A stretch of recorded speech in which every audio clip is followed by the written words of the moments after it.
হঠাৎ করে সোশ্যাল মিডিয়ায় জ্বর উঠল। মার্কিন রাজনীতিবিদ রুপার্ট নয় এক্সটে একটা ছবি পোস্ট করলেন। ছবিতে দেখা যাচ্ছে স্টেশনের নাম ইংরেজির পাশাপাশি বাংলাতেও লেখা, আর তার ক্যাপশন, এটা লন্ডন, এখানে স্টেশনের নাম শুধু ইংরেজিতে থাকা উচিত। পোস্টের নিচে মুহূর্তেই হাজারো লাইক, শেয়ার, কমেন্টের ঝড়, এবং এরপরেই এক ধনকুপুর এসে এই আগুনে ঘি ঢাললেন।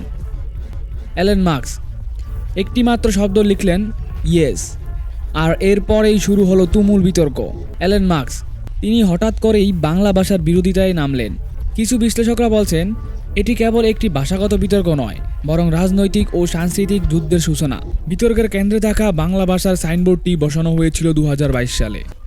টাওয়ার হেডস কাউন্সিল এটি স্থাপন করেছিল পূর্ব লন্ডনে বসবাসরত বাংলাদেশি কমিউনিটির প্রতি সম্মান জানাতে। ঐতিহাসিকভাবেই এই অঞ্চল বাংলাদেশিদের ঘাঁটি হিসেবে পরিচিত। ব্রিটিশ অর্থনীতিতে তাদের অবদানও কম নয়। তবুও বাংলা ভাষার ব্যবহার নিয়ে এত আপত্তি কেন?